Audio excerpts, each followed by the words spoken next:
स्वागत है आपका। मैं हूं प्रशांत चरहे। हरियाणा पुलिस इस पूरे मामले को लेकर के ये कहकर अब दबाने की कोशिश कर रही थी कि इसमें ना तो कोई शिकायत करता है और ना ही प्रत्यक्षदर्शी, तो किस चीज की जांच आखिर की जाए। हालांकि अब जो चीजें सामने आई है उससे कई सवाल भी खड़े होते हैं। आखिर क्यों, आप खुद देखें। सोनीपत के मुरथल में एक ढाबे के पास महिलाओं के अंडरगारमेंट्स का पाया जाना सवाल खड़े कर रहा था। घटना स्थल की तस्वीरें दहशत के उन पलों की कहानियां बयान कर रही थी। हालांकि पहले दिन से ही पुलिस गैंग रेप की घटना से इनकार कर रही थी। कंप्लेंट रजिस्टर नहीं हुई है, इसमें कोई सेक्सुअल असॉल्ट या मोलेस्टेशन की किसी विमेन की बात हुई हो।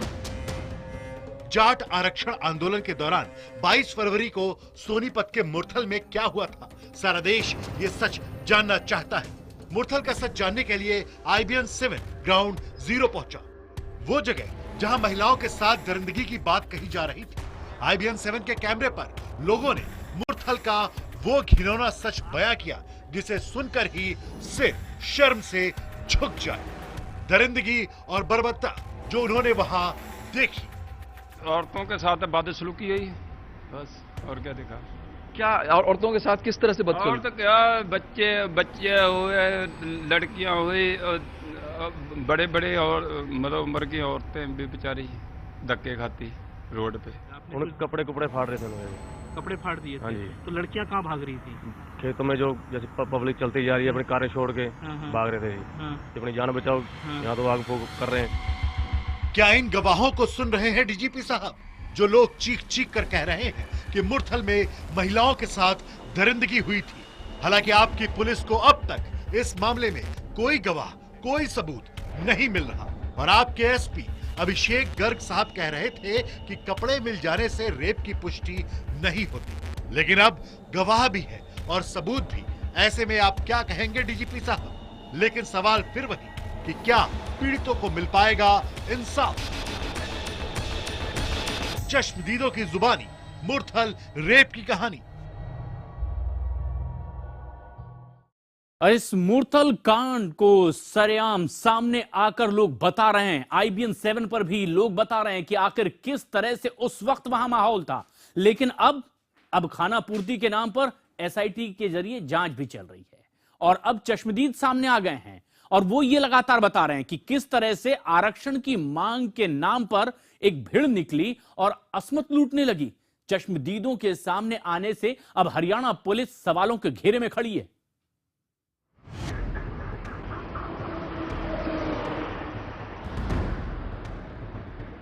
मुरथल, जिसकी फिजाओं में अब तक तवे पर बनते पराठों का धुआं होता था, जिसके जायके की खुशबू हजारों गाड़ियों के जहरीले धुएं को भी निगल जाती थी, जिसके पराठे न रंग पहचानते थे, न मजहब, न अमीर गरीब का भेद। उसकी पहचान थी तो सिर्फ जायका। लेकिन 22 फरवरी की रात ये जायका कुछ लोगों ने जहर बना दिया। एक शहर की सैकड़ों बरस पुरानी पहचान हमेशा हमेशा के लिए मिटा दी। आज उस शहर की चर्चा उसके पराठों के लिए नहीं, बल्कि किसी और वजह से हो रही है। आज उस शहर की हवाओं में जलते घी की खुशबू नहीं, बल्कि सुलगती गाड़ियों का धुआं है। आज उसकी फिजाओं में मेहमानों की खिलखिलाहट नहीं, बल्कि दर्द की आह है। जख्म तो बहुत हैं। कपड़े फाड़ रहे थे लोग। कपड़े फाड़ दिए थे। तो लड़कियां कहाँ भाग रही थी?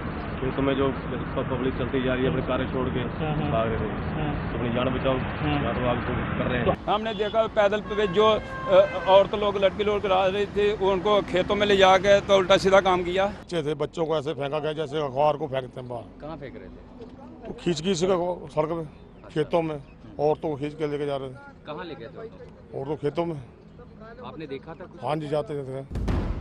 मुरथल में मचे तांडव के बाद अब डरे सहमे लोग सामने आ रहे हैं। इनका दावा है कि इन्होंने मुरथल का कलंक देखा है। इन्होंने देखा कि कैसे आंदोलन की आड़ में गुंडों ने महिलाओं के साथ खुलेआम दरिंदगी की थी। इनमें से ज्यादातर वो ट्रक ड्राइवर हैं जो हिंसा के दौरान मुरथल में फंस गए थे। आरक्षण के नाम पर इनके ट्रक जला दिए गए। अब ये पुलिस और थाने के चक्कर लगा रहे हैं। चश्मदीदों की जुबानी मुरथल का जो सच सामने आ रहा है वो बेहद खौफनाक और शर्मिंदा करने वाला है। आरक्षण की आड़ में गुंडों ने महिलाओं के साथ दरिंदगी के लिए जो तरीका अपनाया वो सुनकर आप हैरान रह जाएंगे।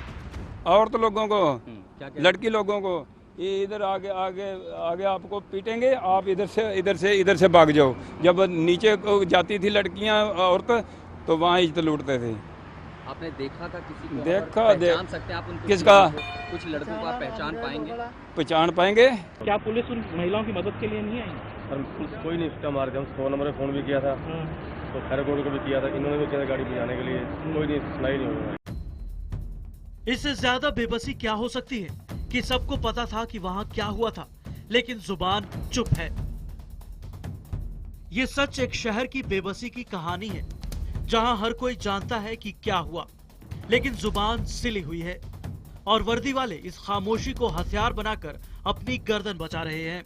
पुलिस विभाग को ऐसी कोई ठोस सूचना प्राप्त नहीं हो पाई जिससे ये साबित हो सके कि इस प्रकार का कोई अपराध वहां पर हुआ है। वर्दी वाले भले ही सबूतों के इंतजार में बैठे हों, लेकिन जिनकी आंखें खुली हैं वो सबूतों का पीछा कर रहे हैं। इनकी कोशिश भले ही छोटी हो, लेकिन मुरथल के लिए यही मरहम है। 75 साल की उस महिला ने बताया कि हाँ, एक औरत को हमने देखा और वो 2 बच्चों की जैसी हाथ पकड़ी हुई थी उंगली के और नंगी थी, तो बड़ा ही हमें शर्म आई। गांव के लोगों ने मतलब ये कहा कि बहू बेटी नंगी जा रही है, किसी को तो शर्म के मारे कपड़े लत्ते देने की ज़रूरत है, लेकिन लोग बाहर नहीं निकल रहे थे, डर इतना था। और फिर जो है एक आदमी ने उसको चादर दी और वो चादर ओढ़ के ही वो औरत जो है आगे निकल गई। इतना जब और भी कुछ आगे बताती, लेकिन एक बच्चे ने उसको रोक दिया पीछे से कि ज़्यादा मत बोलो आप। चश्मदीदों के बयान सामने हैं। IBN 7 जब हकीकत जानने हसनपुर गांव पहुंचा तो वहां के लोग और सरपंच इसे अफवाह बताते नजर आए।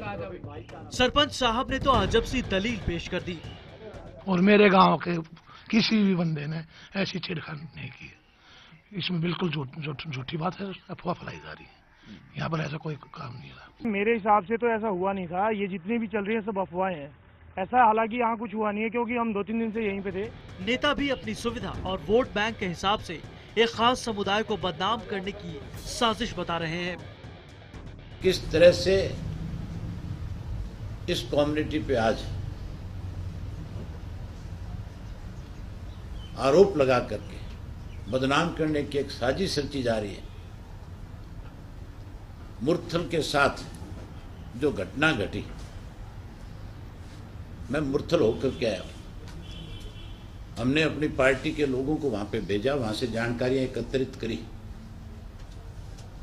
मैंने उन लोगों से पड़ताल करी कि कोई किसी व्यक्ति ने जाकर के किसी थाने में FIR दर्ज कराई। मैंने वहां पूछा कि कोई ऐसा चश्मदीद गवाह है इस बात का कि जिसके सामने किसी की इज्जत पे हाथ डाला गया।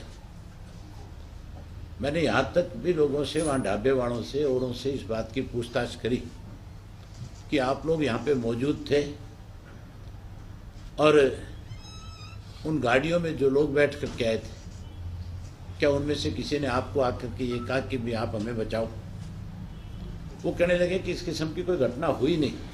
शहर चीख रहा है, इंसाफ की देवी सबूतों का इंतजार कर रही है। क्या वो सबूत इस तराजू में कभी रखे जाएंगे जो मुरथल को उसकी पहचान लौटा दें? चश्मदीदों के बयान से ये साफ है कि मामला उतना सीधा नहीं जितना कि इसे पुलिस बता रही है। उनके बयान इस बात की तरफ भी इशारा करते हैं कि 22 और 23 फरवरी को इस इलाके में न केवल महिलाओं के साथ बदसलूकी हुई, बल्कि पूरी घटना के दौरान पुलिस तमाशबीन बनी खड़ी रही। कैमरामैन राजेंद्र के साथ नीतीश कुमार, मुरथल, हरियाणा, IBN 7। और अब जब पुलिस की कार्रवाई का सच सामने आ रहा है, चश्मदीद IBN 7 पर यह कह रहे हैं कि क्या कुछ हुआ था वहां पर, पुलिस ऐसे में इनकार करती है। जनता आखिर कैसे इन पर भरोसा करे? और ऐसे में इसी मुद्दे पर इनर सर्किल नाम की संस्था ने सर्वे कराया है, जिसमें लोगों से सवाल पूछा गया कि क्या मुरथल कांड की CBI जांच होनी चाहिए।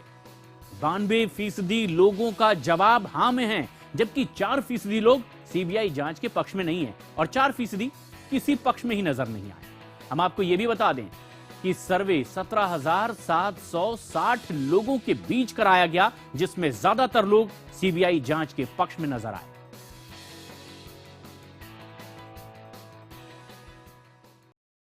हरियाणा के मुरथल में महिलाओं के साथ दरिंदगी के सबूत अब मिले, तो वहीं लूटपाट के हर दिन के अब नए वीडियो भी सामने आ रहे हैं, जिसमें आंदोलन के नाम पर जमकर लूटपाट की गई है।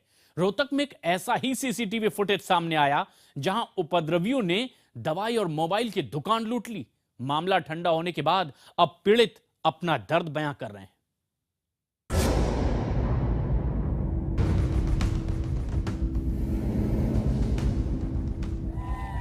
सीसीटीवी कैमरे में कैद ये तस्वीरें जाट आंदोलन की वो काली सच्चाई है जो धीरे धीरे सामने आ रही है।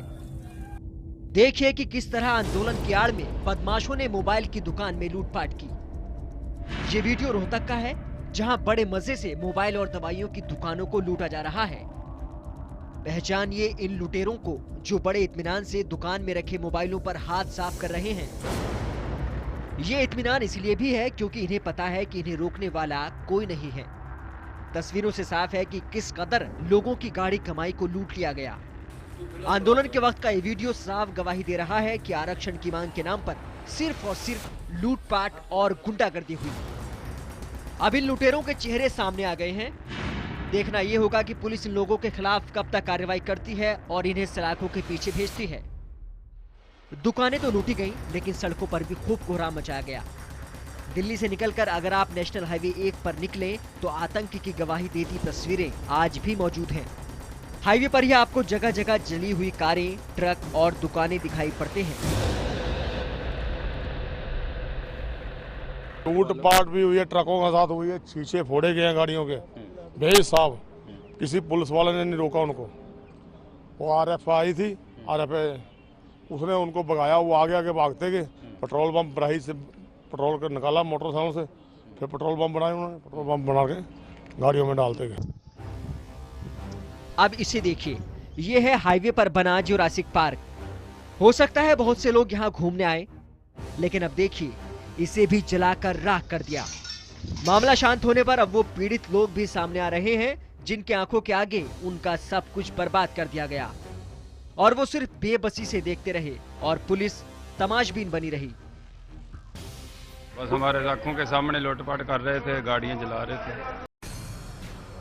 हरियाणा में आरक्षण की आग ने लोगों का बहुत कुछ तबाह कर दिया और इसके तथ्य भी सामने आ रहे हैं। बावजूद इसके सूबे के सीएम सिर्फ जिम्मेदार लोगों के खिलाफ कार्रवाई का ढोल पीटते फिर रहे हैं।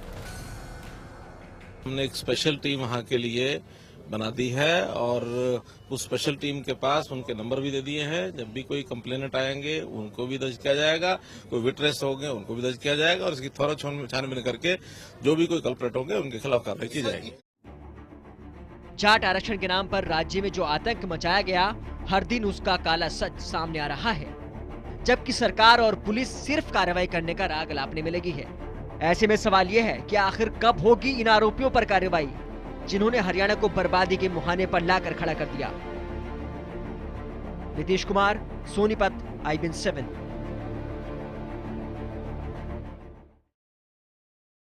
फिलहाल इस बुलेटिन में इतना ही। इसके अलावा भी देश और दुनिया की तमाम ताजा खबरों के लिए देखते रहें IBN 7।